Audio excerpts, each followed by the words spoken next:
America presents Worldview Radio with Brannon House. And welcome. Glad you're with us on this June 26, 2025. We're going to be joined by Shahram Hadian and Usama Dakdok. You know, one of the things we like to do here, folks, is to talk about trends. And of course, we've seen one of the trends continuing to develop as, well, my next two guests have predicted for America, and that is the rise of Islam. The rise of Islam. Here, America has had a lot of attention put this week toward the Islamic Republic of Iran. But as we've been saying for the last 2 weeks, what about attention to Iran rising right within America? Not just Iran, but how about Saudi Arabia and other countries of Islamic origin? Well, we now have seen this week the Democrat Marxist Islamists win the Democrat primary in New York, which almost certainly ensures that he will become the mayor of New York. But maybe he won't. We'll see. But it seems like this is a trend. There are reports out today that many rich folks, I don't know how they classify rich anymore these days, but folks with a lot of resources are leaving New York and they're buying properties in Florida. Now, Florida could certainly use that because they're kind of in a little bit of a real estate crisis there in Florida, I read, particularly dealing with the HOAs of so many of the condos, putting on assessments, high assessments on the condos. I think that was after a condo collapsed about 2 years ago. So they had to go in and do a lot of work and reassessment. And so I guess there's these assessments that were given. And for a lot of folks, it was unbearable, unaffordable. And now, of course, we see a lot of these housing prices in Florida, people buying in at the high, and now the prices have dropped and they're upside down, and a lot of houses on the market, different things. But apparently, another report today says this is going to be great for Florida, for their real estate, as a lot of these folks, since Tuesday's election primary win, are leaving New York, headed to Florida. So this is very interesting. But is this a trend that's going to continue to accelerate in America? Now, one of the articles out today at a website I follow is this headline: why is the Texas state government giving $13 million to Islamic extremist mosques and community groups? We've had a lot of focus on Texas, haven't we, the last few years, particularly with Yasser Qadi leaving the mosque down the street from our studio and going to Texas, and the growth of Epic, about 402 acres. And I guess they're going to do another, part. That's what we've been reporting. And there's been a lot of talk by the politicians in Texas, a lot of tweeting, a lot of window dressing, but not much action, really, has there? And now we find out that the state of Texas has been giving $13 million to Islamic mosques and community groups. Well, if this can happen in Texas, folks, it can pretty well happen anywhere, which really begs the question, in the next 10 to 20 years, where are we going to be? That's what my wife asked me yesterday. She said, where is this headed? What does this mean? I said, that's a great question.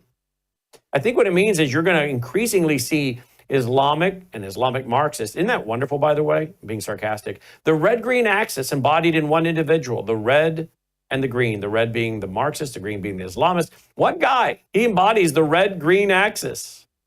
But isn't that what Carlos the Jackal said? It will take a coalition of the Marxists and Islamists to bring down America. Are they going to do it? So my wife says, what do you think is the trend here? I said, I think the trend is over the next 10 to 20 years, you are going to see many members of the House and the Senate that are diehard Muslims, Islamist. You're going to see more mayors and governors and people in your state legislature. And Americans in 20 years will ask themselves, and maybe less than that, folks, will ask themselves, how did this happen? It's almost like 9/11. And of course, people will send you emails telling you that this was done by the Jews. Really? Come on, folks. But it's almost like 9/11 was the opportunity for Americans to wake up and understand this worldview. One of the 6 dominant worldviews that rule the world, Islam being one of them. And many in our audience wanted to know a lot about Islam after 9/11.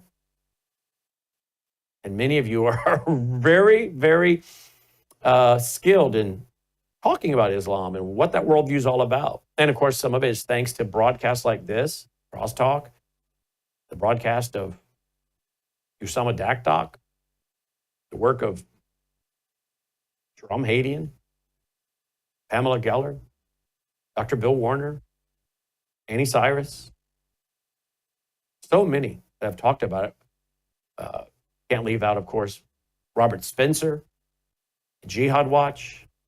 I better stop naming names because I can't name everybody, but there's a lot of folks that have been doing their very best to try to wake up Americans. And we kind of thought after 9/11, I think we're going to actually be able to educate the American people about this. But if someone had told you 24 years ago, after 9/11, that we would see the growth, the rise of Islam, more mosques, more calls to prayer over major American cities, building huge compounds, openly calling for overthrowing our government, implementing Islamic law. And this would be imams in America, and ne'er a word really would be said about it except for the normal broadcasters, reporters, journalists, and websites that I mentioned a while ago. You would say that's not going to happen. The American people are going to get up to speed on this real fast. One has to wonder if the desire for the Abraham Accords, and I hear more nations are now willing to jump on board of the Abraham Accords now that the Iran problem has supposedly been solved. One has to wonder if the Abraham Accords is going to further be a Trojan horse in America for letting Islam grow. How can you attract the Islamic nations of the world to come together for some kind of peace deal if you're exposing it and telling the truth about it in America? How can our country be leading the way on that while also combating it inside our own country? Is that a legitimate concern? Joining me now is indeed Usama Dakdock, born and raised in Egypt. Never a Muslim. His daddy planted churches all over Egypt before, I guess, Muslim Brotherhood burned a lot of them down. My other guest, born and raised in Iran, he was a Muslim. His daddy and mama were not very serious at all. They were Muslim by heritage, not really by practice. And they didn't want to live under Sharia. So when the Shah fell, they got out 6 weeks before and said, we're getting out of here. I don't want to live under that. And he joins us. Guys, welcome to the broadcast. Thanks for being with us. Thank you, Brennan. Thank you, Usama. Good to hear your voice, my friend. Hi, Shahram. Yes, sir. I'm here. Can you hear me? Yes, I can. All right. Let me start with you, Shahram. What do you make of my opening monologue? You want to take some swings at that?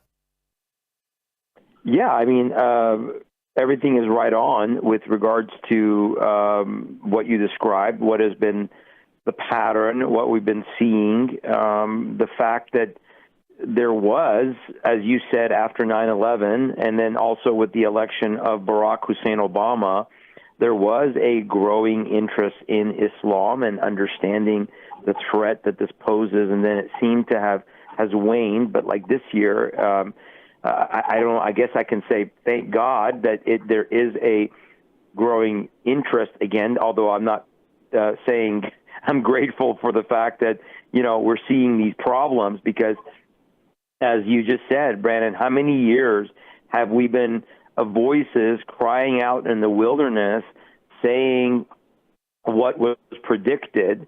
And certainly when it comes to New York, Minnesota, Michigan, Texas, some of these other places, this is exactly what we believe is growing. But I think the bigger part of this is, and you and I talked about this a few weeks ago, is that it's not just the Islamic side, but the red side is also growing. So you have this open now, red-green, Marxist, socialist, Islamic movement. They're bragging about the size of their army. They're bragging about their influence. So we can't just dismiss, as I've heard so many people over the years, oh, well, don't worry about the Muslims. They're only, 1%. I remember a few weeks from Texas, and he said, "Oh, we're not worried about the Muslims. We outnumber them." Like, what an ignorant statement, not understanding this ideology. But you're absolutely right. We're seeing a systematic takeover, and it's not decreasing; it's increasing, unfortunately.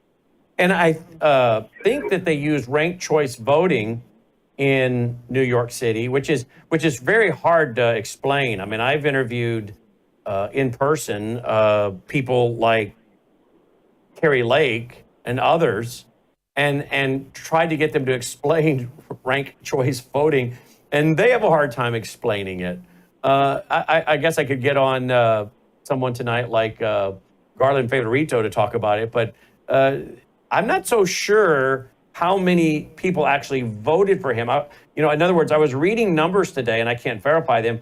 It didn't take a very big percentage to pick him. How does it work? The Mirror says in New York City's version, voters get to rank up to 5 candidates from first to last on the ballot.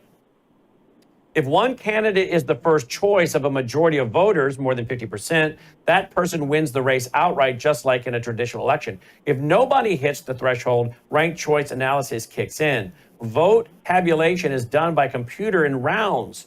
After the first round, the candidate in last place, the candidate ranked number 1 by the fewest amount of people, is eliminated. The computer then looks at the ballot cast by people who ranked that candidate first to see who ranks second. Those people's votes are then redistributed to their second choices. That process then repeats as more candidates are eliminated. Voters' third, fourth, and even fifth choices could potentially come into play.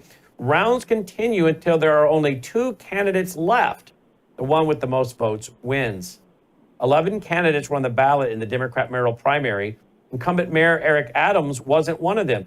He's a Democrat, but is running as an independent. The Republican Party has already picked its nominee, Guardian Angels founder Curtis Sliwell. So I wonder how many people actually voted for this Marxist Islamist, Shahram?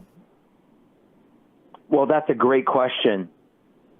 To just some of the analysis that I read, that you had. I mean, first of all, let's remember how many hundreds of thousands of illegals have been brought into New York City over the last number of years that then are immediately registered to vote, because especially in local elections where that is being allowed. I ran into this when I was running for governor in Washington State, Brandon, where in the state, every person undocumented who gets a driver license was automatically offered voter registration without proof of citizenship or at all.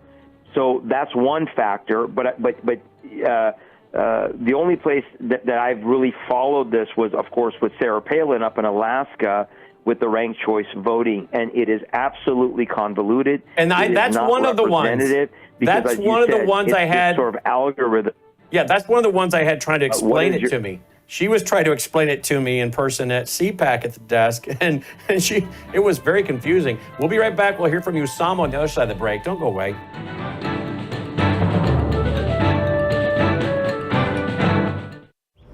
Nature has a rhythm, a quiet strength, a way of restoring, protecting, and renewing us. Wellness isn't just about how you feel today. It's the quiet choices you make for tomorrow. At myvitamin.com/worldview, we've made daily self-care simple. Quality vitamins, daily supplements, and targeted nutrition. myvitamin.com/worldview makes it easy. Pure ingredients thoughtfully combined, tailored for your body. Formulated by a doctor who has over 25 years of medical practice experience and is a certified functional medicine provider. Visit myvitamin.com/worldview today and take the next step towards strength, balance, and resilience. Discover the wide range of med packs made for you and your loved ones. What you nurture today becomes the strength you walk in tomorrow. All right, welcome back. Glad you are with us. I just looked up real quick to see how many he won by. This is AM New York. By the numbers, how and where Zoran Mamdani won the New York City's mayor's primary. The first round votes are still trickling in, and tabulation will proceed past multiple rounds should no candidate earn a majority outright. Data from the New York City Board of Election provides insight into which boroughs and districts may have won him this race. And it goes into it. But yeah, this is a really convoluted, the ranked choice voting, hard to understand for sure. Usama joins us as well, thestraightway.org, thestraightway.org. Usama, your thoughts on my opening monologue and this race? And particularly, I want to have you focus on the part of my monologue where I mentioned where we're going in the next 10 to 20 years, and maybe less than 20 years. And that is that you're going to see more and more governors, more and more mayors of major cities, more and more members of the House and Senate are going to be outright Islamists. True or false? Absolutely. Here's the deal, Brennan. If you know the ideology of Islam, which comes from the Quran and the teaching of Muhammad in the Hadith, you will discover that Muhammad will never allow Muslims to immigrate to any country except for the purpose of expanding the territory of Islam, except for the case of performing jihad. Otherwise, it is forbidden in Islam for Muslims to come to America. Add to that, when I was in Egypt 35, 40 years ago, I heard this exaggerating statement by Muslim imams on our TV, in our radio, in our mosque, as they have the loudspeaker outside the mosque every Friday. And the imams were saying that they will come and we will take over America. We will take over the West. We will use their law to take over their country. When I used to hear this as a grown-up young man in Egypt, I thought that imam is nuts. That imam is drinking or smoking something he needs to stop. Because there is no way for America to allow Muslims to take over America. Well, guess what? These imams knew exactly what they're talking about. Sadly, the American people until today do not know what's going on. As Brother Shahram said in his first segment, that they think that there's only 1% Muslims. There's only 2% Muslim in our state. Therefore, we're fine. I do not know which American would like to have, a man or a woman, 1 or 2% of his cells in his body to be covered with cancer. I'm talking about a little bit in the kidney, a little in the bones, a little bit in the blood. We just give them a little 1 or 2% cancer cell in their body. I'm sorry. That is a very statement of ignorance. Muslims are here for one reason only, to take over America. They're here to perform jihad, and they will do it in many ways. One of these ways is the deception. And sadly, Brennan, I see the Democrats are giving the Muslims the front line. I remember when Nancy Pelosi, she was so happy about some man in California who was running as a state senate, and she was telling him on the mic, hot mic, tell them you're a Muslim, tell them you're a Muslim, and she's bragging about it. She was so stupid to say that statement. Why? He's so smart, he does not want them to know he's a Muslim. And so on. Now we see Muslims running for office everywhere, as we predicted years and years ago through your ministry, that this is exactly what will come. Muslims are here to take over. Sadly, the liberals are using them, and the liberals are used as useful idiots to dig the graves, not only for the Democrats, but for the entire country. The more Muslims we have in America as mayors, I can say let's just look at London and see what the Muslim mayor in London is doing, and that's exactly what you're going to get here in America. Mm-hmm. And I appreciate Donald Trump putting out a tweet yesterday talking about Zanran Mamdani, but he left out something. Here he said, it's finally happened. The Democrats have crossed the line.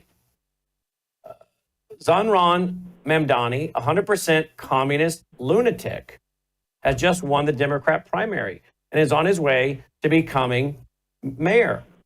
We've had radical lefties before, but this is getting a little ridiculous. He looks terrible. His voice is grating. He's not very smart. He's got AOC plus 3, dummies all 3 backing him. And even our great Palestinian senator, crying Chuck Schumer, is groveling over him. Yes, this is a big moment in the history of our country. But notice what he left out. A 100% communist lunatic. That's not actually true.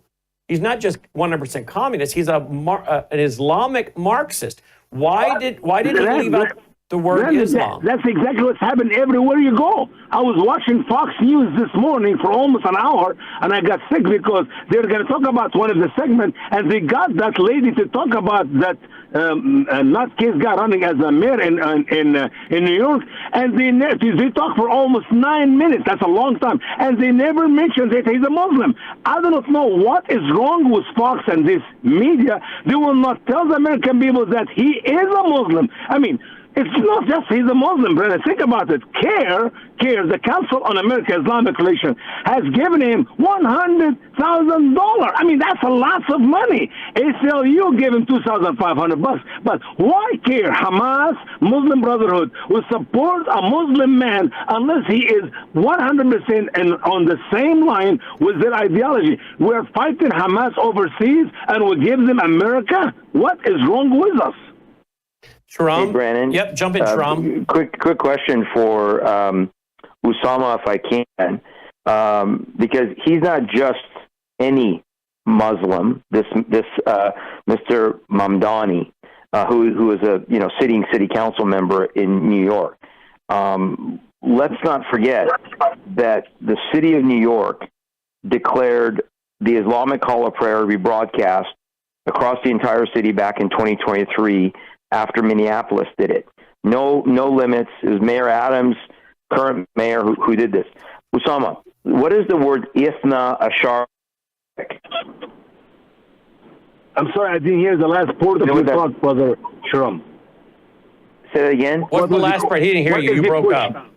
Oh, Ithna Ashari. What is that, Usama? I know Ithna is the Islamic State, Islamic. No, bro, I will not recall that. I wish I can read it in Arabic. If you send it to me, that's okay. Yeah, text, I'll text it to you. But according to what I'm reading, if this is accurate, that he had tweeted back in 2019 that he said, "God mad love for my Ismailis, but I'm actually Ithna, not Isna, but Ithna, Ithna." Ashari, which my understanding is he's saying I'm a 12er. I'm a supporter of Shia Islam's belief in the coming Mahdi. This is the same regime in Iran that is Khomeini, right? They're 12ers. They believe that the Mahdi came and he's coming again. The 12th Imam, he came in the 9th century. He's coming again. I heard all that. But I don't know how much truth are in that. I have no idea. But he is because he is from India, Pakistan area, and as you said, the Muslim Brotherhood giving them the money. Why would this be York, Brandon, is going to broadcast the Islamic call of prayer throughout the entire city? They have the most number of mosques in any city in America. Then why would we be shocked that then they are gaining political power, political action committees? I know we got to go to a break probably, but this shouldn't be a shock if we are tracking what their agenda is. The problem is we don't seem to believe. Let's Shahram, let's do this. Let's see if we can get sabotage and take over America. You're breaking up. I don't know if someone keeps calling your phone over and over or what, but let's see if we can get that call waiting turned off if that's what it is, or get you in a better cell area. Listen to this, guys, and here we go. Listen to this. You got other audio? All right, let me get rid of that. This is him running for mayor. Also talking about, obviously, he's promoting the whole gay agenda. Still got it, Logan? Still got it? Other audio. Where would that be? All right.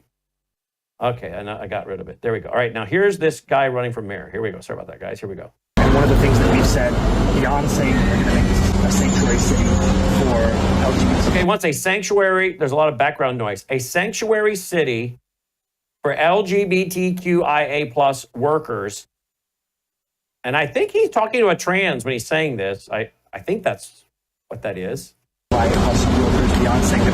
Beyond saying we're going to establish an office of LGBTQIA plus affairs. It's also that we're going to provide provide. We're also going to provide $65 million $65 million of funding for gender-affirming care. Gender-affirming care. The same amount of funding that the federal government threatened to pull out from local providers for the kind of work. And in this moment, especially if we want to fight the Trump administration, we have to do so by fully funding our own services, taxing the wealthy New Yorkers and corporations here.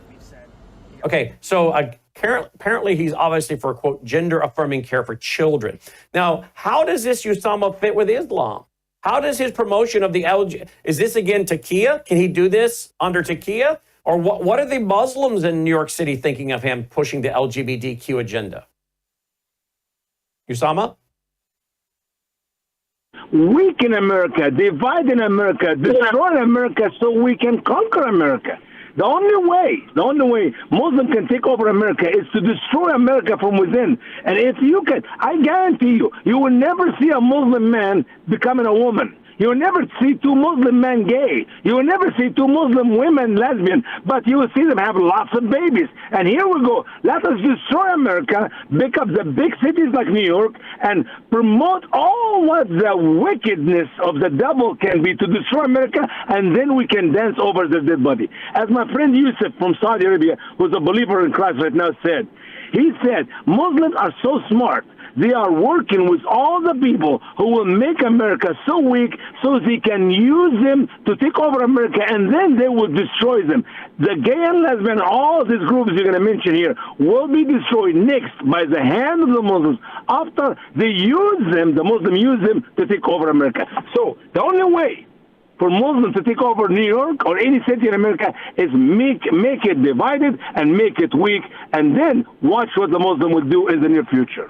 And I'm also reading that some folks in New York that are lifelong folks in New York, lifelong, they're saying one reason this guy won is because a lot of New Yorkers in New York City stand around and they complain, but then they don't go vote. But the Islamists and the radicals and the leftists and the progressives, they do go vote. So one guy in New York who's lived there his whole life is posting on social media, we're doing this to ourselves because we don't show up for these primaries, and the other side does. He might have a point. Here's another clip. I know that Jewish New Yorkers, like Jewish Americans, are fearful in this moment of anti-Semitism. They're fearful, especially after the horrific attacks that we saw in Washington, D.C. and in Boulder, Colorado. And they're fearful also in conversations that I have heard myself about life in this city. I spoke to a Jewish man in Williamsburg not too many weeks ago who told me about the fact that he now locks the door that he used to close, that he used to keep open for years because of a fear of who may come in. I spoke to a friend of mine after October 7th who told me about going to his synagogue for Shabbat services and hearing the door open behind him and turning around with a tremor going up his back, not knowing who was walking in and what they wished for them. And ultimately, it's through the conversations I've had with Jewish New Yorkers that I have developed a proposal for the Department of Community Safety that would include an 800% increase in funding for hate crime prevention programs. Because ultimately, we cannot simply say that anti-Semitism has no home in this city or no place in this country. We have to do more than talk about it. We have to tackle it. And that's what we will do through this funding and through this commitment. We will root out bigotry across the 5 boroughs. Okay, and of course, rooting out bigotry will mean you'll have a hard time speaking truth about Islam.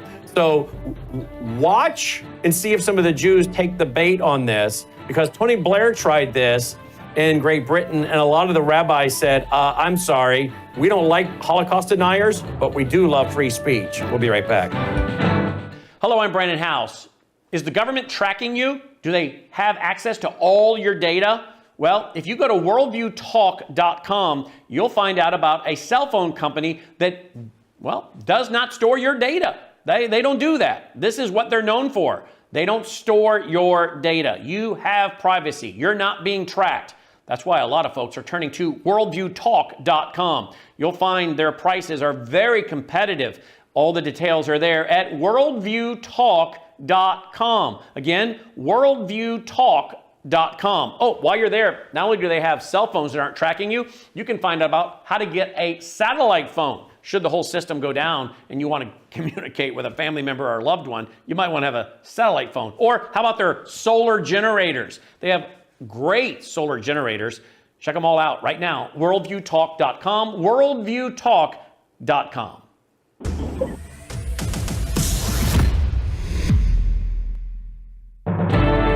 All right, welcome back. Glad you're with us. So now the New York City Islamic Marxist candidate wants to be the friend of the Jews. But isn't this the guy that was running around pushing boycott, divestment, BDS, boycott, divestment, sanctions, BDS, boycott all Israeli products? Wasn't he the one that was speaking out at a lot of these pro-Hamas, pro-Palestinian rallies? Remember now, this guy's part of the Democrat Socialist of America. Hasn't he been anti-Israel his entire career, Shahram? Absolutely, he would be anti-Israel.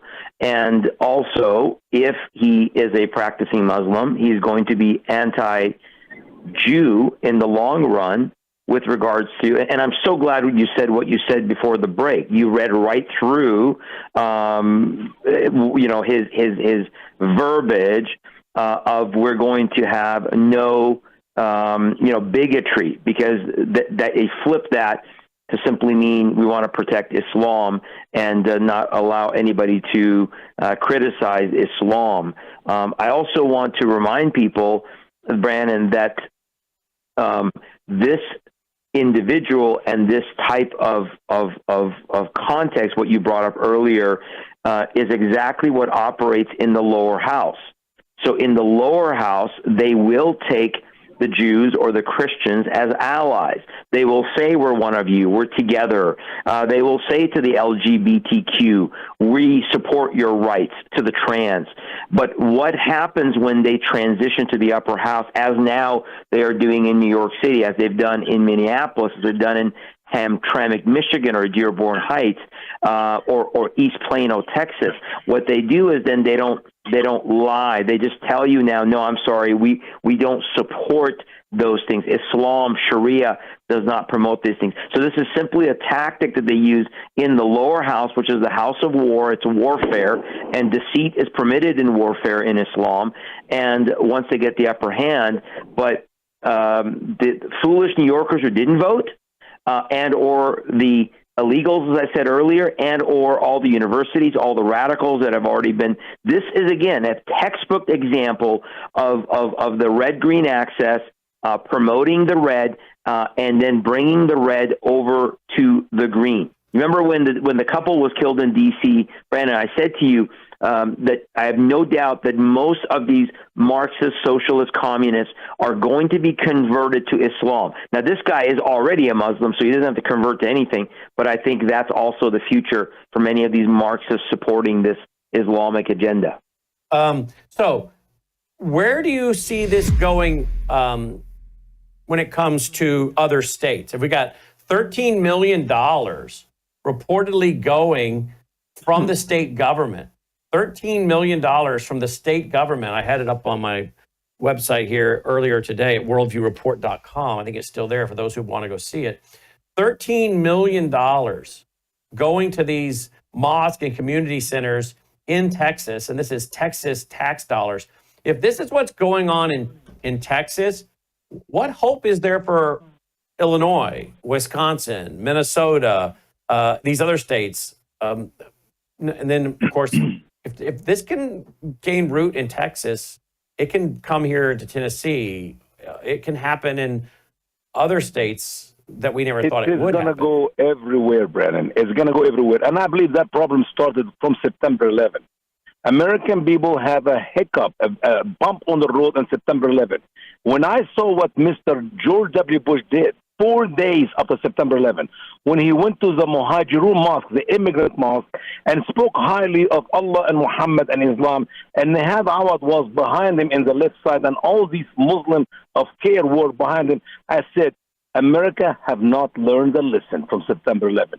That was 4 days after September 11. And just after that, a few weeks later, we have in Orlando, Florida, where I used to live at the time, they actually gave $300,000 to build a mosque inside the airport, not away from the airport, inside the airport. So 200,000 Muslims come up with and 300,000 from our tax money to build the mosque. And I said, for sure, you can kiss America goodbye.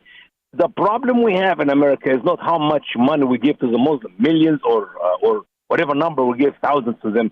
The problem is American people do not know Islam. Until today, Fox News never quoted one verse from the Quran. I mean, literally, one station after another, one media after another, everybody, nobody is talking about Islam except us here. If the American people do not know Islam, why not give them 13 million or 1,300 million? What difference does it make?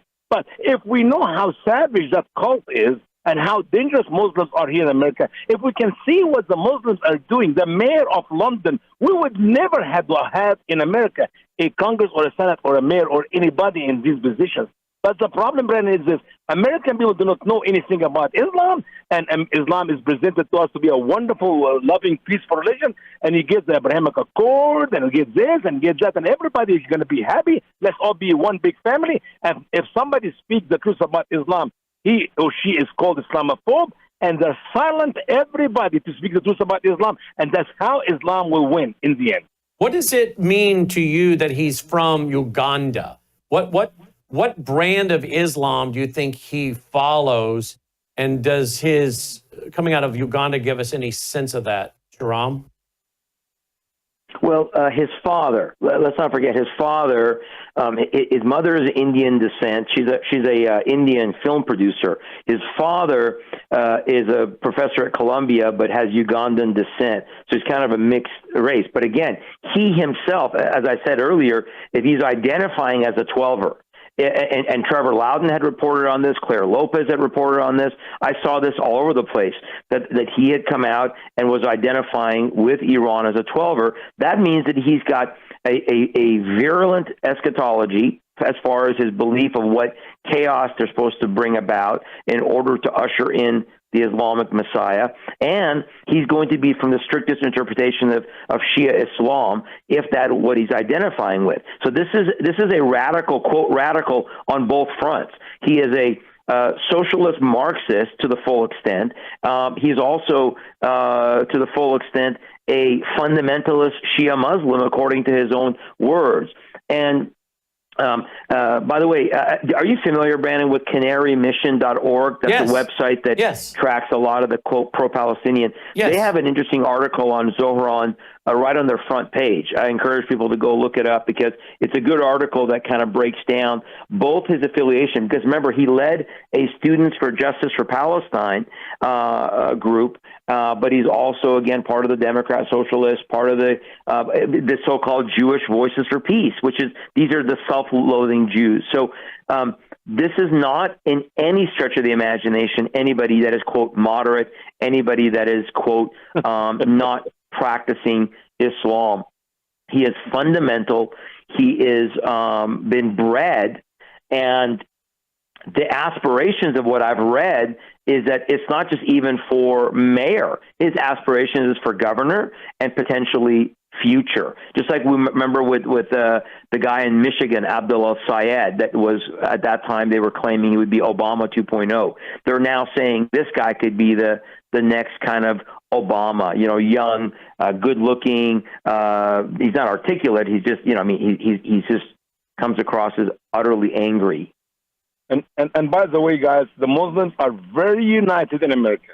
It doesn't matter if you're a Shia or the Sunni, because they are here to be united, take over this country. By the way, every time we go to a mosque, we ask the leaders of the mosque, the imam of the mosque, are you Shia? Are you Sunni? And they pretend they don't even know what we're talking about. They are very united. Here you see, he is a Shiite, and he is supported by CARE, who are Sunni. And it doesn't matter. As long as they are Muslims, they are united. And they are picked very well for many years. This is not just something happened last week. This is all planned by the Muslims for a long time. And you see that happening in every state. In every state. We have Muhammad Fatah, is a guy from he's running in Minnesota as a mayor too, right now. And he's a Muslim Somali born here in America, 35 years old. And you're going to see this in every big city in America. And Muslims are united, and all liberals are united with them to help them to take over this land. Didn't he say something after October 7th that was really troubling after the attack on October 7th in Israel? That was Ned Awad, who said he was praising He was praising the attack of October 7, 2023. And here is now, I would give him that man $100,000. What do you think? What do you think is the connection between Sunni and Shia, those who support the jihad in Gaza, and those who are running for a mayor in New York? It is so sick. And the American people cannot see it. 1-800-347-9829, 1-800-347-9829. Your thoughts, your comments, your questions, 1-800-347-9829. Is he having any contact or working in any way with Linda Saussure? Do either of you know? Yep, she actually gave him $2,500. It is on record. So and that is a woman, she said. We will never assimilate in America. We will never melt in the melting pot. Here we go. How in the world she supports that man if he does not have the same ideology? Yeah. And Brandon, don't forget that already 1,200 members. Now, it seemed like a small percentage, but 1,200 members of the 35,000 member NYPD are Muslim. Don't forget that they already have their Muslim community patrols in New York City, where they get uniforms, they get vehicles that look like police vehicles. They're not law enforcement. They don't have any kind of arrest powers. They don't wear guns yet. But they're Sharia patrols. They're Sharia patrols. Sharia patrol cars, right? Trump? Yeah, they're called Muslim Community Patrols, MCP. Yeah. MCP, Muslim Community Patrols, which in essence is a Sharia vehicle, because because what they do is, right, they take over areas, they create chaos, they have gangs like they've done in Minneapolis and St. Cloud, Minnesota and Michigan, and then they say, listen, let us patrol our own areas, let us police our own people because we know our people better, and the foolish, stupid city officials will say, "Oh, okay, we'll give you a uniform, we'll give you a police vehicle." After September 11. Whoa! I got you guys talking on top of each other. Go ahead, Usama. Your turn. And that's exactly what happened after September 11, when the Muslim Brotherhood in America told the FBI, "Let us be the policemen to help you to catch the bad Muslims. We know them. We don't want to. I mean, we're going to help you." Can you imagine the Muslim who attacked us? They're going to help us to catch the bad Muslims. That's exactly their agenda. They're gonna police themselves and let the no-go zones grow, which will be sanctuary cities for jihadis. Is that what you're saying? Yes. Yeah. And by the way, here's the nature of Islam. You give them an inch, they go for a mile. Mm-hmm. And they already got plenty of room to grow in this land. Let's go to Faith in Pennsylvania, line 3. Faith. Hi, Faith. Hi. Sometime after 9/11, Dr. Stanley Monteith weighed in on this. Does anybody remember that? I do, but I don't remember what he said. Yeah, I mean, all I can remember is that he said, and all the people that supposedly died are still alive, and that is the Islamists. I'm pretty sure he said Oh, that. you know what? We've seen pictures of people claiming that those guys that were on the planes are actually still alive. But I don't know. There's no proof of that. Do you guys know that, guys? If there's any proof of that? I believe this is just a comedy. I don't believe this to be true anyway. Mm-hmm. We come back. We'll get to Andreas in New Mexico. We'll get to Zoe in Illinois. We got another line that just opened up, 1-800-347-9829. We'll continue to take your calls. Usama's website is thestraightway.org, thestraightway.org. And Shahram's is tilministry.com, tilministry.com. Hey, be sure to stay tuned for Crosstalk with Jim Schneider coming up next on over 100 outlets nationwide at vcy.org. We'll be right back. I'll tell you one little quick story. We had a Worldview Weekend client who lived in California, lost their house. Very wealthy guy.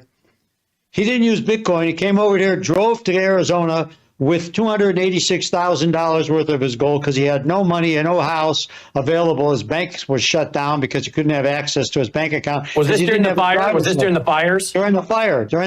Didn't have his driver's license. He lost it. The state wouldn't give him a new license because he had no active mailing address. Real mess. So he came to Arizona to buy a house. He's moving everything over. He said, the only thing I got in my possession that I can get liquid with right now is my gold. I gave him a check for $286,000, and guess what? I didn't need his social, his driver's license. Sort of smiled, and I said, You know, I know you and Brandon talked about how this worked, but boy, this is great. I feel good. I got my money. Nobody bothered me, and I'm protected, and it's private. Just simply go to worldviewgold.com, fill out the form, worldviewgold.com. All right, I guess he is the 36th Assembly District. He's an assembly member for the 36th Assembly District. So he's in the state legislature.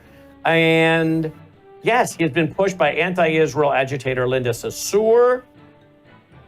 And he is the son of an anti-Israel professor who has called for Israel's destruction.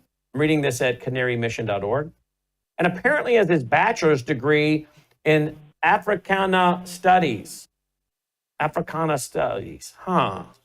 I wonder if he could keep a hot dog stand running in New York for 6 months. I don't know. A lot of these guys can't. But do you really think that he's the one in charge? Do you really think this guy is steering his own boat? I don't think so. I think these guys have already laid out powerful forces behind this guy. And I'm afraid this is going to go and grow. And sadly, I hate to say this, folks, but the modern evangelical church in America is completely asleep on this, minus a few. Comment on that very quickly, Sharon, if I go back to the phone lines. Most evangelical churches won't touch this topic, will they? No, they will not. As a result by the fact that folks like us and Osama and others are not being invited into most of these churches because they either think it's too hot of a topic, they don't want to be offensive, or they're believing the lie that there's commonality with Islam, that there's a peaceful version of Islam, that we have all this multi-faith, Abrahamic faith heritage and lineage. That's where the majority of evangelicalism is. And or like our buddy James White, sorry, I'm being facetious, I shouldn't say that, like James White, who then claims that there is some version of Islam that is tolerant and we can get along together, as he did with Yasser Qadi. Yeah, absolutely. Let's go back to the phone lines here. Let's go to Andreas. I think I'm getting that right, in New Mexico, line 1. Hi, thanks for calling in.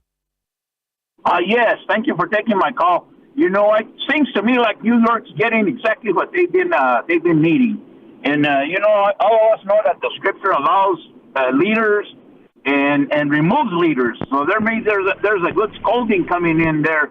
But they seem to forget, everyone seems to forget that God is in full control. And as long as his people, his believers, are trusting him, and the few, the proud, and the ones that stand with Christ, he is in total control. So yeah, keep praying, I agree with that, and keep fighting the good fight. I agree with all that. But do you think we should be warning people, right, about this worldview that's so against the Christians and the Jews? Absolutely. The more the American people know the truth about. Well, I was trying to ask the caller.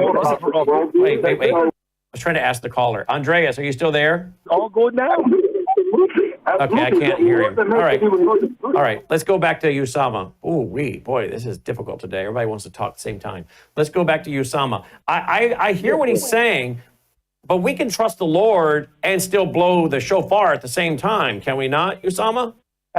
Absolutely. And we cannot be standing on the wall seeing the enemy coming to destroy America, and we just think, thank you, Jesus. No, we're here to shout, enemy, enemy. And it's up to the American people. They can do whatever they want. I mean, literally, the chance for him to be the mayor in New York is big now.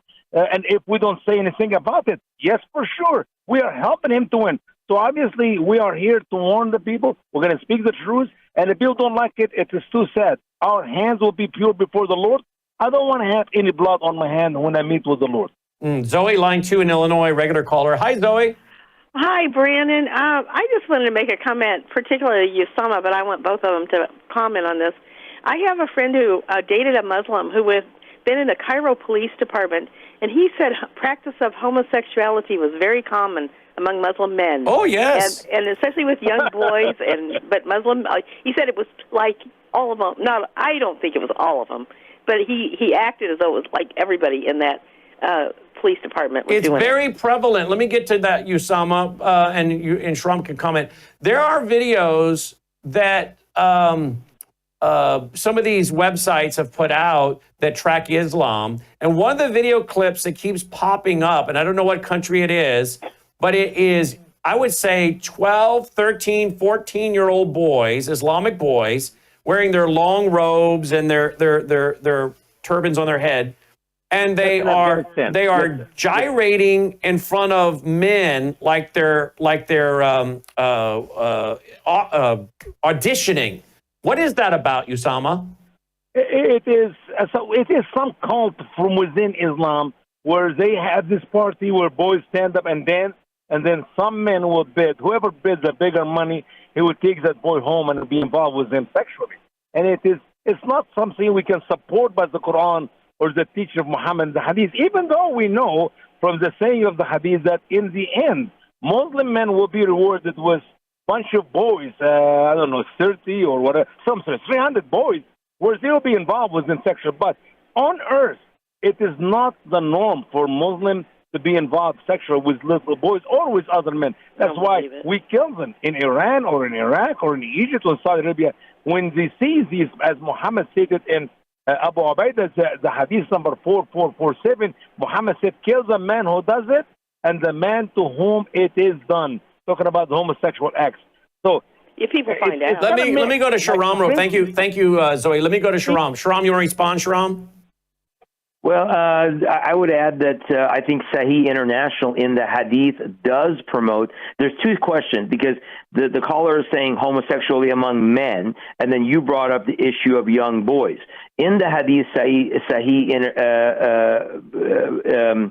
chapter 76, it does talk about that there will be a circulation among them in paradise of young boys that are in eternity. They're eternal. With pearls, that they're beautiful as scattered pearls, young boys. And so I saw this in Iran. In Iran, there is a huge percentage of molestation of men to young boys. It's very prevalent. It's a secret mention. So to Osama's point, yeah, homosexuality is not permitted, but I do think that you can make an argument that the Hadith does bring this concept that eternity isn't just riddled with these 72 virgins, but also with young boys who are like pearls. Wow. Which is sick. Yeah, which obviously is demonic and sick. Absolutely. TheStraightWay.org. TheStraightWay.org is Usama, and TILministry.com is Sharam. Thank you, guys. Appreciate your analysis. We'll continue to watch this trend, folks, as so many Americans don't even want to mention the fact he's an Islamist. They'll talk about him being a socialist and a Marxist. But what about Islam, folks? All right, stay tuned for Crosstalk. Thanks for watching and listening. Take care. And we are back. And I think those two guys are gone now, right, guys?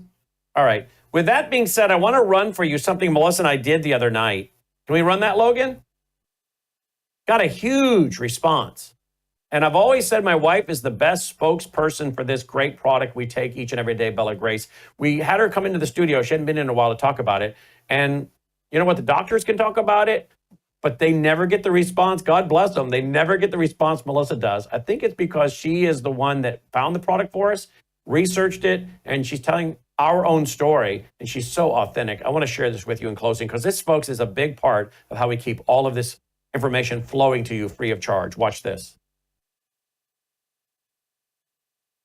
Annie Cyrus, yet tonight, Dr. Lana. But real quick, I wanted to bring my beautiful wife, Melissa House, back into the studio. She hasn't been here in a long time, and I wanted her to come back in and then just tell you how important this elixir is, as well as the other great products at MelissaHouseBG.com. Because, again, this is a major, major way you can help us continue to push out this network and all this great programming free. And, folks, this has 80 clinical trials behind it. Here you go, babe. Great to have you in the studio. The mic is yours. Thank you. It's great to be here.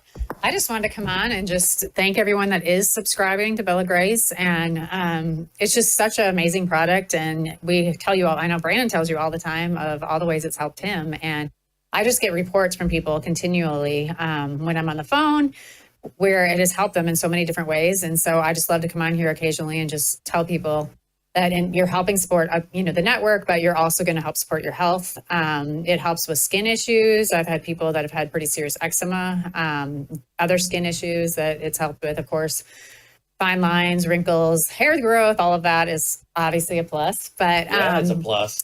Joint health is a really big thing I hear from people, that it's really helped them with their joint health. I talked to a lady not too long ago who said she had trouble like walking.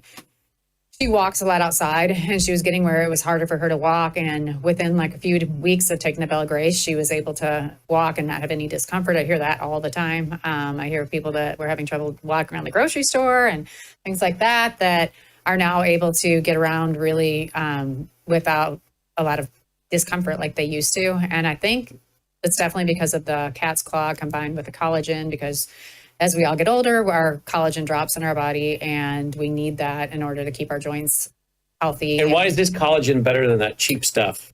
Well, the peptides are cut short, first of all, and it's top drawer collagen, and it's able to cross the brain-blood barrier, where you're absorbing about 95% of this product versus what you would get in another product with collagen. You'll be lucky to absorb about 5%.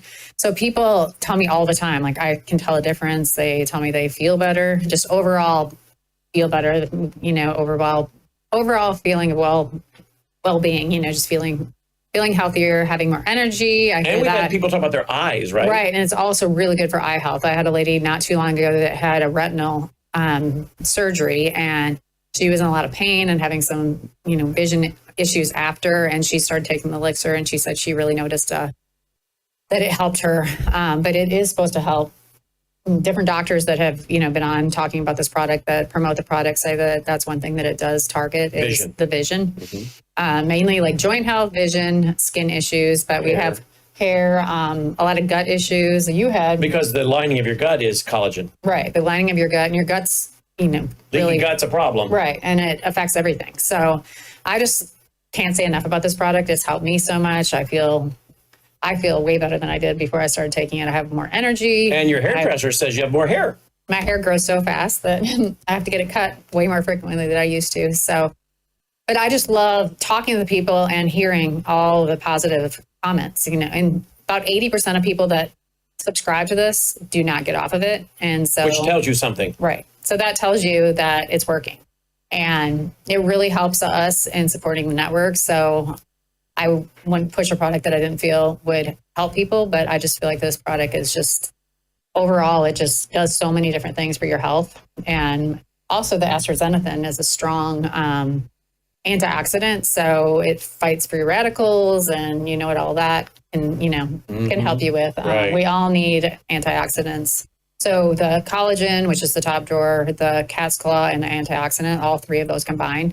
And then there's also vitamins. I hear people say sometimes, well, I take all these vitamins, so I can't really afford the elixir. But there's vitamins in this product as well. There's C, A, E, and I think there's like one other vitamin in it as well. So, if that's an issue, you could always, cut back on some of your vitamins. And some of those vitamins they're taking may be really cheap, bad vitamins that are not wash through your system. Yeah, washing through anyway. But with all these products combined, you're able to retain the vitamins and the nutrients. And like I said, I can't say enough about the product. And the skincare is amazing as well. If you're looking for really good skincare that helps target fine lines and wrinkles and keeps your face hydrated. That was one thing that it really has done for me, is help my face stay hydrated. And I just love it. So good.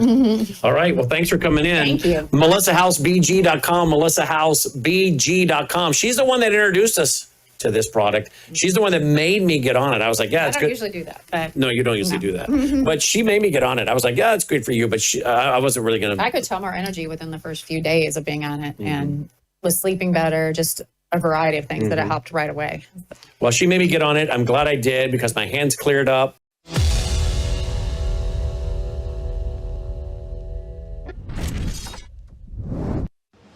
Colonel Rob Maness has a lifelong record of providing dedicated service to this nation. Having worked his way up from the enlisted ranks to full colonel, he served our country for more than 32 years.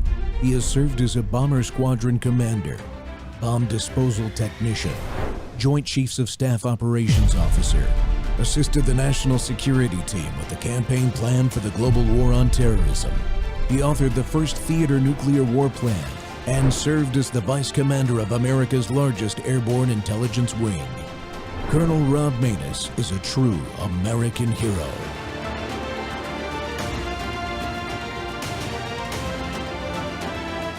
This is Rob Maness Live.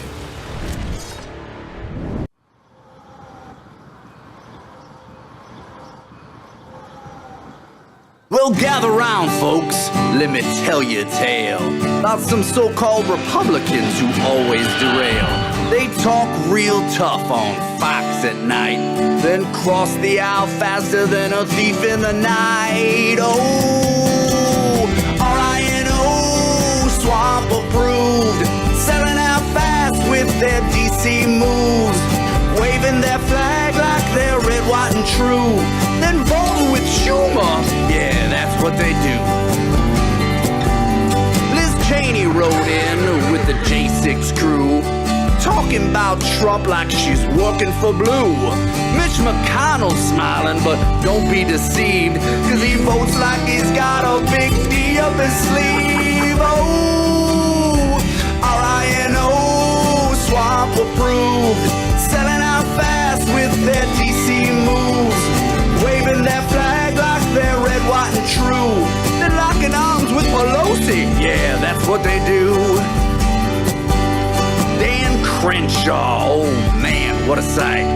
Talks like a Texan, but votes like right ain't right. Sends billions abroad with a wink and a grin, but when the border comes up, he's gone with the wind. Oh, RINO, swamp approved, selling out fast with their DC moves, waving their flag like they're red, white, and true, then saddling up with Bernie. Yeah, that's what they do.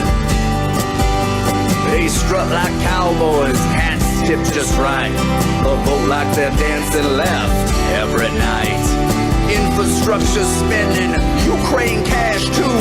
Guess who's footing the bill? Yeah, that's me and you. RINO, swamp approved,